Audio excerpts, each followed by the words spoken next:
ಭಾರತದ ರಕ್ಷಣಾ ಇತಿಹಾಸದಲ್ಲಿ ದೊಡ್ಡ ಸೈಬರ್ ದಾಳಿ. ಕೂಡಂ ಕುಲಂ ಪರಮಾಣು ಸ್ಥಾವರದ ರಹಸ್ಯ ಲೀಕ್. ಎಸ್ ವೀಕ್ಷಕರೇ, ಭಾರತದ ಇತಿಹಾಸದಲ್ಲಿ ಅತ್ಯಂತ ಆಘಾತಕಾರಿ ಮತ್ತು ಇಡೀ ದೇಶದ ರಕ್ಷಣಾ ವಲಯವನ್ನೇ ನಡುಗಿಸುವಂತಹ ಒಂದು ಭೀಕರ ಸೈಬರ್ ದಾಳಿ ನಡೆದಿದೆ. ಭಾರತದ ಅತ್ಯಂತ ದೊಡ್ಡ ಪರಮಾಣು ಯೋಜನೆಯಾಗಿರುವ ತಮಿಳುನಾಡಿನ ಕೂಡಂ ಕುಲಂ ಪರಮಾಣು ವಿದ್ಯುತ್ ಸ್ಥಾವರದ ಅತ್ಯಂತ ರಹಸ್ಯ ಫೈಲ್ಗಳು, ಬ್ಲೂ ಪ್ರಿಂಟ್ಗಳು ಮತ್ತು ಸಂವೇದನಾಶೀಲ ದಾಖಲೆಗಳು ಡಾರ್ಕ್ ವೆಬ್ನಲ್ಲಿ ಲೀಕ್ ಆಗಿವೆ. ಇದು ನಿಜಕ್ಕೂ ಭಾರತದ ಭದ್ರತೆಗೆ ಕೊಟ್ಟ ಆತಂಕ ಅಂತಾನೆ ಹೇಳಬಹುದು. ವಿಶ್ವದ ಅತ್ಯಂತ ಕುಖ್ಯಾತ ರೆನ್ಸಮ್ ವೇರ್ ಹ್ಯಾಕರ್ಸ್ ಗ್ಯಾಂಗ್ ಆದ ವೈಲ್ಡ್ ಲೀಕ್ಸ್ ಈ ಕೃತ್ಯ ಎಸಗಿದೆ. ಕೇವಲ ಒಂದೆರಡಲ್ಲ, ಬರೋಬ್ಬರಿ 19,000ಕ್ಕೂ ಹೆಚ್ಚು ರಹಸ್ಯ ಫೈಲ್ಗಳನ್ನು ಡಾರ್ಕ್ ವೆಬ್ನಲ್ಲಿ ಬಹಿರಂಗಪಡಿಸಲಾಗಿದೆ. ಅಚ್ಚರಿಯ ವಿಷಯ ಏನೆಂದರೆ, ಈ ಇಡೀ ಡೇಟಾ ಭಾರತದ ಪ್ರಸಿದ್ಧ ಉದ್ಯಮಿ ಅನಿಲ್ ಅಂಬಾನಿರವರ ರಿಲಯನ್ಸ್ ಗ್ರೂಪ್ ಸರ್ವರ್ನಿಂದ ಹ್ಯಾಕ್ ಆಗಿದೆ ಎಂದು ಹ್ಯಾಕರ್ಸ್ ಹೇಳಿಕೊಂಡಿದ್ದಾರೆ. ಈ ಭೀಕರ ಡೇಟಾ ಸೋರಿಕೆ ಭಾರತೀಯ ಪರಮಾಣು ಇಲಾಖೆ ಹಾಗೂ ಕೇಂದ್ರ ಸರ್ಕಾರದ ನಿದ್ದೆಗೆಡಿಸಿದೆ. ಹಾಗಾದರೆ ಈ ಹ್ಯಾಕರ್ಸ್ ದೋಚಿರುವ ರಹಸ್ಯ ದಾಖಲೆಗಳಲ್ಲಿ ಏನೆಲ್ಲ ಇದೆ?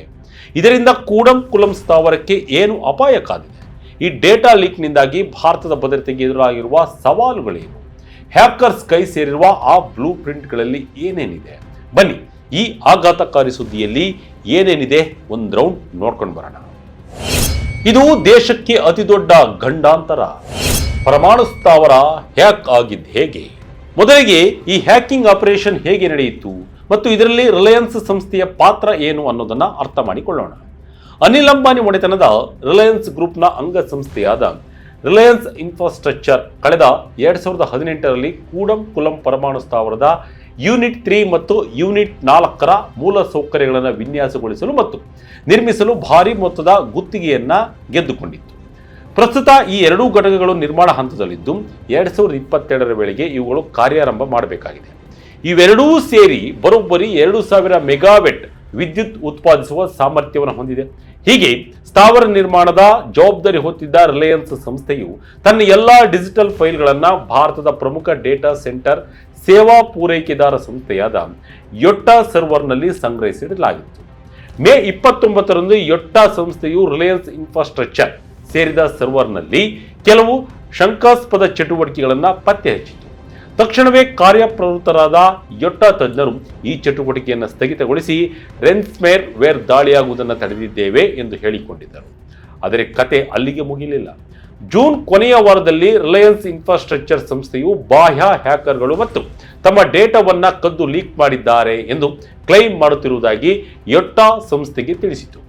ಹ್ಯಾಕರ್ಗಳ ಈ ವಾದವನ್ನು ಸಂಪೂರ್ಣವಾಗಿ ದೃಢೀಕರಿಸಲು ಸಾಧ್ಯವಾಗದಿದ್ದರೂ ಯೋಟ್ಟಾ ತನ್ನ ತಾಂತ್ರಿಕ ತನಿಖೆಯ ವರದಿಯನ್ನ ರಿಲಯನ್ಸ್ ಜೊತೆ ಹಂಚಿಕೊಂಡಿದ್ದು, ಪ್ರಸ್ತುತ ನಡೆಯುತ್ತಿರುವ ಉನ್ನತ ಮಟ್ಟದ ಜಂಟಿ ತನಿಖೆಗೆ ಬೆಂಬಲ ನೀಡ್ತಾ ಇದೆ.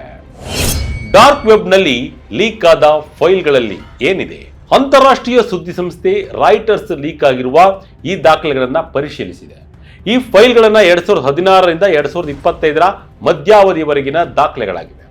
ವರ್ಲ್ಡ್ ಲೀಕ್ಸ್ ವೆಬ್ಸೈಟ್ನಲ್ಲಿ ಪೋಸ್ಟ್ ಮಾಡಲಾದ ಒಟ್ಟು 8,58,000 ರಿಲಯನ್ಸ್ ಫೈಲ್ಗಳ ಪೈಕಿ ಅತ್ಯಂತ ಸೂಕ್ಷ್ಮ ಮತ್ತು ರಹಸ್ಯವಾದ 19,000 ಫೈಲ್ಗಳು ಈ ಪರಮಾಣು ಸ್ಥಾವರಕ್ಕೆ ಸಂಬಂಧಿಸಿದ್ದಾಗಿವೆ. ಹಾಗಾದ್ರೆ ಈ ಬ್ಲೂ ಪ್ರಿಂಟ್ಗಳಲ್ಲಿ ಏನೇನಿದೆ? ಒಂದು ಸಮಾಧಾನಕರ ಸುದ್ದಿ ಏನಪ್ಪಾ ಅಂದ್ರೆ, ರಷ್ಯಾ ದೇಶದ ಸರ್ಕಾರಿ ಸ್ವಾಮ್ಯದ ರೊಸಾಟಮ್ ಸಂಸ್ಥೆಯು ಪೂರೈಸುವ ಪರಮಾಣು ರಿಯಾಕ್ಟರ್ನ ಪ್ರಮುಖ ಕೋರ್ ಸಿಸ್ಟಮ್ಗಳಿಗೆ ಸಂಬಂಧಿಸಿದ ಡೇಟಾ ಇದರಲ್ಲಿ ಇಲ್ಲ. ಆದರೆ ಅದಕ್ಕಿಂತಲೂ ಅಪಾಯಕಾರಿ ವಿಷಯಗಳು ಇವೆ. ಒಂದೊಂದಾಗಿ ನೋಡ್ತಾ ಹೋಗೋಣ. ವೆಂಟಿಲೇಷನ್ ಮತ್ತು cooling system blue print. Unit 3 ಮತ್ತು ಯೂನಿಟ್ 4ರಲ್ಲಿ ಬಳಸಲಾಗುವ ವಾತಾಯನ ಮತ್ತು ತಂಪಾಗಿಸುವ ವ್ಯವಸ್ಥೆಯ ಸಂಪೂರ್ಣ ನಕ್ಷೆಗಳು ಲೀಕ್ ಆಗಿವೆ. ಪರಮಾಣು ಸ್ಥಾವರದಲ್ಲಿ ಕೂಲಿಂಗ್ ಸಿಸ್ಟಮ್ ಎಷ್ಟು ಮುಖ್ಯ ಅಂದರೆ, ಇದರಲ್ಲಿ ಏನಾದರೂ ವ್ಯತ್ಯಾಸವಾದರೆ ಇಡೀ ಪ್ಲಾಂಟ್ ಸ್ಫೋಟಗೊಳ್ಳುವ ಅಪಾಯವಿರುತ್ತದೆ. ಇನ್ನು ಕಂಟ್ರೋಲ್ ರೂಮ್ ಲೇಔಟ್. ಇಡೀ ಸ್ಥಾವರವನ್ನೇ ನಿಯಂತ್ರಿಸುವ ಕಾಮನ್ ಕಂಟ್ರೋಲ್ ರೂಮ್ನ ಸಂಪೂರ್ಣ ನೆಲದ ವಿನ್ಯಾಸ ಅಥವಾ ಫ್ಲೋರ್ ಲೇಔಟ್ ಹ್ಯಾಕರ್ಸ್ ಕೈಯಲ್ಲಿದೆ.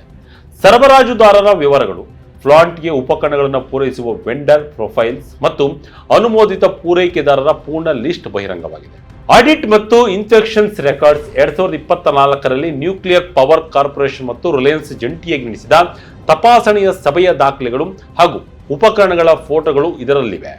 ಇನ್ನು 930 ಕೋಟಿಯ ಇನ್ಶೂರೆನ್ಸ್ ಪಾಲಿಸಿ ಲೀಕ್ ಆದ ದಾಖಲೆಗಳಲ್ಲಿ ಮತ್ತೊಂದು ಶಾಕಿಂಗ್ ವಿಷಯ ಹೊರಬಿದ್ದಿದೆ.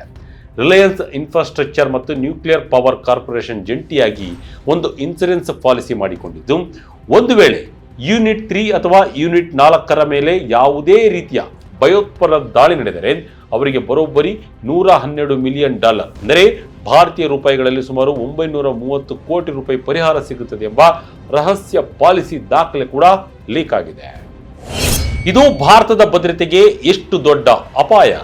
ಈ ಡೇಟಾ ಲೀಕ್ ಕೇವಲ ಒಂದು ಕಂಪನಿಯ ಬಿಸಿನೆಸ್ ನಷ್ಟ ಅಲ್ಲ, ಇದು ನೇರವಾಗಿ ಭಾರತದ ಸಾರ್ವಭೌಮತ್ವ ಮತ್ತು ಕೋಟ್ಯಾಂತರ ಜನರ ಜೀವಕ್ಕೆ ಸಂಬಂಧಿಸಿದ ವಿಷಯ. ಜಾಗತಿಕವಾಗಿ ಸರ್ಕಾರಗಳಿಗೆ ಪರಮಾಣು ಭದ್ರತೆಯ ಬಗ್ಗೆ ಸಲಹೆ ನೀಡುವ ಅಂತಾರಾಷ್ಟ್ರೀಯ ಸಂಸ್ಥೆ ನ್ಯೂಕ್ಲಿಯರ್ ಥ್ರೆಟ್ ಇನಿಷಿಯೇಟಿವ್ ಹಿರಿಯ ನಿರ್ದೇಶಕರಾದ ನಿಕೋಲಸ್ ರಾತ್ ಈ ಬಗ್ಗೆ ತೀವ್ರ ಕಳವಳ ವ್ಯಕ್ತಪಡಿಸಿದ್ದಾರೆ. ಅವರ ಪ್ರಕಾರ ಈ ಡೇಟಾ ಬ್ರೀಚ್ ಕೂಡಂಕುಲಂ ಸ್ಥಾವರದ ಸುರಕ್ಷತೆಗೆ ಅತ್ಯಂತ ಗಂಭೀರ ಅಪಾಯವನ್ನ ತಂದೊಡ್ಡಬಹುದು. ರಕ್ಷಣಾ ಸಂಶೋಧಕರ ಪ್ರಕಾರ ಈ ಫೈಲ್ಗಳು ದೇಶದ ಶತ್ರುಗಳ ಅಥವಾ ಉಗ್ರರ ಕೈಗೆ ಸಿಕ್ಕರೆ ಅವರು ಕೂಡಂಕುಲಂ ಪರಮಾಣು ಸ್ಥಾವರದ ಸಂಪೂರ್ಣ ಸಪೋರ್ಟ್ ಸಿಸ್ಟಮ್ ಅನ್ನ ಸುಲಭವಾಗಿ ಮ್ಯಾಪ್ ಮಾಡಬಹುದು. ಅಷ್ಟೇ ಅಲ್ಲ, ಈ ವ್ಯವಸ್ಥೆಗೆ ಯಾರೆಲ್ಲ ಪ್ರವೇಶ ಹೊಂದಿದ್ದಾರೆ ಮತ್ತು ಸೆಕ್ಯೂರಿಟಿ ಚೈನ್ನಲ್ಲಿ ಎಲ್ಲೆಲ್ಲಿ ನ್ಯೂನತೆಗಳಿವೆ ಎಂಬುದನ್ನು ನಿಖರವಾಗಿ ಪತ್ತೆ ಹಚ್ಚಬಹುದು. ಒಬ್ಬ ಶತ್ರುವಿಗೆ ಈ ಯೋಜನೆಯ ಪ್ರವೇಶ ಯಾರಿಗಿದೆ ಎಂದು ತಿಳಿಯುವುದು ಮಾತ್ರವಲ್ಲ, ಆ ಪ್ರವೇಶವು ಯಾವ ಸಿಸ್ಟಮ್ಗಳನ್ನು ತಲುಪಬಹುದು ಎಂಬುದನ್ನು ಕೂಡ ತೋರಿಸಿಕೊಡುತ್ತದೆ ಎಂದು ನಿಕೋಲಸ್ ರಾತ್ ಎಚ್ಚರಿಸಿದ್ದಾರೆ. ಯಾರು ಈ ವರ್ಲ್ಡ್ ಹ್ಯಾಕರ್ಸ್? ಈಗ ಇಡೀ ಜಗತ್ತನ್ನೇ ನಡುಗಿಸುತ್ತಿರುವ ಈ ಹ್ಯಾಕರ್ಸ್ ಗ್ಯಾಂಗ್ ವರ್ಲ್ಡ್ ಲೀಕ್ಸ್ ಯಾರು ಅನ್ನೋದನ್ನು ನೋಡೋಣ. ಇವರು ಜಾಗತಿಕ ಮಟ್ಟದಲ್ಲಿ ಸಕ್ರಿಯವಾಗಿರುವ ಅತ್ಯಂತ ಅಪಾಯಕಾರಿ ರೆನ್ಸ್ಮೇರ್ ವೇರ್ ಗ್ರೂಪ್. ಇವರು ಕಾರ್ಯಾಚರಣೆಯ ಶೈಲಿ ತೀರಾ ಸರಳ ಆದರೆ ವಿನಾಶಕಾರಿ. ಇವರು ಮೊದಲು ದೊಡ್ಡ ದೊಡ್ಡ ಕಾರ್ಪೊರೇಟ್ ಕಂಪನಿಗಳ ಸರ್ವರ್ ಹ್ಯಾಕ್ ಮಾಡಿ ಡೇಟಾ ಕಳ್ಳತನ ಮಾಡ್ತಾರೆ. ನಂತರ ಡೇಟಾವನ್ನು ವಾಪಸ್ ನೀಡಲು ಮತ್ತು ಬಹಿರಂಗಪಡಿಸದೇ ಇರಲು ಕೋಟ್ಯಾಂತರ ರೂಪಾಯಿ ಹಣವನ್ನು ಬೇಡಿಕೆ ಇಡ್ತಾರೆ. ಒಂದು ವೇಳೆ ಕಂಪನಿಗಳು ಹಣ ನೀಡಲು ನಿರಾಕರಿಸಿದರೆ ಅಥವಾ ಇವರ ಡಿಮ್ಯಾಂಡ್ಗಳನ್ನು ನಿರ್ಲಕ್ಷಿಸಿದರೆ ಇಡೀ ಡೇಟಾವನ್ನು ತಮಗೆ ಮೀಸಲಾದ ವಿಶೇಷ ಡಾರ್ಕ್ ವೆಬ್ ಬ್ರೌಸರ್ನಲ್ಲಿ ಜಗತ್ತಿಗೆ ಮುಕ್ತವಾಗಿ ಬಿಟ್ಟು ಬಿಡುತ್ತಾರೆ. ಈ ಹಿಂದೆ ಅವರು ಜಾಗತಿಕ ಬ್ರ್ಯಾಂಡ್ ಆದ ನೈಕ್ ಕಂಪನಿಯನ್ನ ಟಾರ್ಗೆಟ್ ಮಾಡಿದ್ದರು. ಅಷ್ಟೇ ಅಲ್ಲ, ಕಳೆದ ಜೂನ್ ತಿಂಗಳಲ್ಲಿ ಭಾರತದ ಹೆಮ್ಮೆಯ ಟಾಟಾ ಗ್ರೂಪ್ ಫೈಲ್ಗಳನ್ನು ಹ್ಯಾಕ್ ಮಾಡಿದ್ದಾಗಿ ಇವರೇ ರಾಯ್ಟರ್ಸ್ಗೆ ತಿಳಿಸಿದರು. ಆ ಫೈಲ್ಗಳಲ್ಲಿ ಟಾಟಾ ಸಂಸ್ಥೆಯ ಜಾಗತಿಕ ಗ್ರಾಹಕರಾದ ಆಪಲ್ ಮತ್ತು ಟೆಸ್ಲಾ ಕಂಪನಿಗಳ ಅತ್ಯಂತ ರಹಸ್ಯವಾದ ಕಾಂಪೋನೆಂಟ್ ಡಿಸೈನ್ಗಳಿದ್ದವು. ಆ ಡೇಟಾವನ್ನು ರಿಲೀಸ್ ಮಾಡದಿರಲು ವರ್ಲ್ಡ್ ಲೀಕ್ಸ್ ಗ್ಯಾಂಗ್ ಟಾಟಾ ಸಂಸ್ಥೆ ಬಳಿ ಬರೋಬ್ಬರಿ $1.5 ಮಿಲಿಯನ್, ಅಂದರೆ ಸುಮಾರು 12 ಕೋಟಿ ರೂಪಾಯಿ ಹಣಕ್ಕೆ ಬೇಡಿಕೆ ಇಟ್ಟಿತ್ತು. ಆದರೆ ಟಾಟಾ ಗ್ರೂಪ್ ಇವರ ಬೇಡಿಕೆಯನ್ನು ಸಂಪೂರ್ಣವಾಗಿ ನಿರ್ಲಕ್ಷಿಸಿದ ಕಾರಣ ಹ್ಯಾಕರ್ಸ್ ಆ ಇಡೀ ಡೇಟಾವನ್ನು ಇಂಟರ್ನೆಟ್ನಲ್ಲಿ ಲೀಕ್ ಮಾಡಿದರು. ಈಗ ಅದೇ ಮಾದರಿಯಲ್ಲಿ ರಿಲಯನ್ಸ್ ಸಂಸ್ಥೆಯು ಇವರ ಬಲೆಗೆ ಬಿದ್ದಿದೆ. ಈಗ ಸರ್ಕಾರ ತನಿಖೆ ಸಂಸ್ಥೆಗಳ ನಡೆ ಏನು? ಪ್ರಸ್ತುತ ಈ ಇಡೀ ಮಹಾ ಹ್ಯಾಕಿಂಗ್ ಪ್ರಕರಣದ ತನಿಖೆಯನ್ನ ಭಾರತದ ಪ್ರಮುಖ ಸೈಬರ್ ಸೆಕ್ಯೂರಿಟಿ ಏಜೆನ್ಸಿಯಾದ Indian computer emergency response team ಕೈಗೆತ್ತಿಕೊಂಡಿದೆ. ಭಾರತದಲ್ಲಿ ಪರಮಾಣು ಸ್ಥಾವರಗಳನ್ನು ನಿರ್ಮಿಸುವ ಮತ್ತು ನಿರ್ವಹಿಸುವ ಅಧಿಕೃತ ಸಂಸ್ಥೆಯಾದ nuclear power corporation of India ಈ ಡೇಟಾ ಬ್ರೀಚ್ ಕುರಿತು ರಿಲಯನ್ಸ್ ಸಂಸ್ಥೆಯೊಂದಿಗೆ ನಿರಂತರ ಸಂಪರ್ಕದಲ್ಲಿದೆ. ಆದರೆ ವಿಷಯ ಎಷ್ಟು ಗಂಭೀರವಾಗಿದೆ ಎಂದರೆ, ಸೂಕ್ಷ್ಮ ಪರಿಸ್ಥಿತಿಯ ಕಾರಣದಿಂದಾಗಿ ನ್ಯೂಕ್ಲಿಯರ್ ಪವರ್ ಕಾರ್ಪೊರೇಷನ್ ಅಧ್ಯಕ್ಷರಾದ ರಾಜೇಶ್ ಮೀರಾ ರಾಘವನ್ನಾಗಲಿ, ಭಾರತ ಸರ್ಕಾರದ ಮುಖ್ಯ ಪ್ರೆಸ್ ಆಫೀಸ್ ಆಗಲಿ ಅಥವಾ ಪ್ರಧಾನಿ ನರೇಂದ್ರ ಮೋದಿ ಅವರ ಕಚೇರಿಯಾಗಲಿ ರಾಯ್ಟರ್ಸ್ ಸಂಸ್ಥೆಯ ಯಾವುದೇ ಪ್ರಶ್ನೆಗಳಿಗೆ ಅಧಿಕೃತವಾಗಿ ಪ್ರತಿಕ್ರಿಯೆ ನೀಡಲು ನಿರಾಕರಿಸಿದ್ದಾರೆ. ಇತ್ತ ಪರಮಾಣು ಶಕ್ತಿ ಇಲಾಖೆಯೂ ಸಹ ಯಾವುದೇ ಕಮೆಂಟ್ ಮಾಡಲು ಒಪ್ಪಿಲ್ಲ. ಸೈಬರ್ ದಾಳಿ ಪಟ್ಟಿಯಿಂದ 9ನೇ ಸ್ಥಾನದಲ್ಲಿ ಭಾರತ. ಕಳೆದ ವರ್ಷ 28.9 ಮಿಲಿಯನ್ ಅಕೌಂಟ್ಗಳು ಹ್ಯಾಕ್. ಈ ಒಂದು ಘಟನೆ ಭಾರತದ ಕಾರ್ಪೊರೇಟ್ ವಲಯ ಮತ್ತು ಸರ್ಕಾರಿ ಸಂಸ್ಥೆಗಳಲ್ಲಿನ ಸೈಬರ್ ಸೆಕ್ಯೂರಿಟಿಯ ದೌರ್ಬಲ್ಯವನ್ನ ಎತ್ತಿ ತೋರಿಸ್ತಾ ಇದೆ. ಪ್ರಸಿದ್ಧ ಸೈಬರ್ ಸೆಕ್ಯೂರಿಟಿ ಕಂಪನಿಯಾದ ಶರ್ಪ್ ಶಾರ್ಕ್ ನೀಡಿರುವ ವರದಿಯ ಪ್ರಕಾರ ಪ್ರಪಂಚದಲ್ಲಿ ಅತಿ ಹೆಚ್ಚು ಡೇಟಾ ಬ್ರೀಚ್ ಅಥವಾ ಸೈಬರ್ ದಾಳಿಗೆ ಒಳಗಾಗುವ ದೇಶಗಳ ಪಟ್ಟಿಯಲ್ಲಿ ಭಾರತ ಬರೋಬ್ಬರಿ 3ನೇ ಸ್ಥಾನದಲ್ಲಿದೆ. ಕೇವಲ ಕಳೆದ ಒಂದು ವರ್ಷದಲ್ಲೇ ಭಾರತದ 28.9 ಮಿಲಿಯನ್ ಡಿಜಿಟಲ್ ಖಾತೆಗಳು ಹ್ಯಾಕ್ ಆಗಿವೆ. ಈ ಪಟ್ಟಿಯಲ್ಲಿ ಅಮೆರಿಕದ ಮತ್ತು ಫ್ರಾನ್ಸ್ ಮಾತ್ರ ಭಾರತಕ್ಕಿಂತ ಮುಂದಿವೆ. ಅದಕ್ಕಿಂತಲೂ ಆಘಾತಕಾರಿ ವಿಷಯ ಏನೆಂದರೆ, data security council of India ಮತ್ತು ಸೀಕ್ರೆಟ್ ಸಂಸ್ಥೆಗಳು ಜಂಟಿಯಾಗಿ ನಡೆಸಿದ ಸಮೀಕ್ಷೆಯ ಪ್ರಕಾರ ಭಾರತದಾದ್ಯಂತ ಸರ್ವೆ ಮಾಡಲಾದ 204 ಸಂಸ್ಥೆಗಳಲ್ಲಿ ಸುಮಾರು 73% ಸಂಸ್ಥೆಗಳಿಗೆ ತಮ್ಮ ಸರ್ವರ್ ಮೇಲೆ ಎಂದಾದರೂ ಸೈಬರ್ ದಾಳಿ ನಡೆದಿದೆಯಾ ಅಥವಾ ಇಲ್ಲವೇ ಎಂಬುದರ ಅರಿವೇ ಇಲ್ಲ. ಇನ್ನು 57% ಸಂಸ್ಥೆಗಳಲ್ಲಿ ಕನಿಷ್ಠ ಸೈಬರ್ ಸುರಕ್ಷತಾ ಅಭ್ಯಾಸಗಳು ಅಥವಾ ಆಂಟಿ ವೈರಸ್ ಫೈರ್ ವಾಲ್ಗಳೇ ಇಲ್ಲ. ವಿಶೇಷತೆ ಎಂದರೆ ಕೂಡಂಕುಲಂ ಪರಮಾಣು ಸ್ಥಾವರವು ಇಂತಹ ಸೈಬರ್ ವಿವಾದಕ್ಕೆ ಸಿಲುಕುತ್ತಿರುವುದು ಇದು 2ನೇ ಬಾರಿ.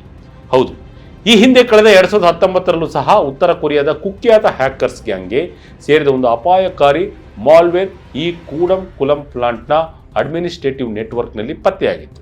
ಆಗ ನ್ಯೂಕ್ಲಿಯರ್ ಪವರ್ ಕಾರ್ಪೊರೇಷನ್ ತಕ್ಷಣ ತನಿಖೆ ನಡೆಸಿ ಸ್ಥಾವರದ ಮುಖ್ಯ ಸಿಸ್ಟಮ್ಗಳಿಗೆ ಯಾವುದೇ ತೊಂದರೆಯಾಗಿಲ್ಲ ಎಂದು ಸ್ಪಷ್ಟಪಡಿಸಿತ್ತು.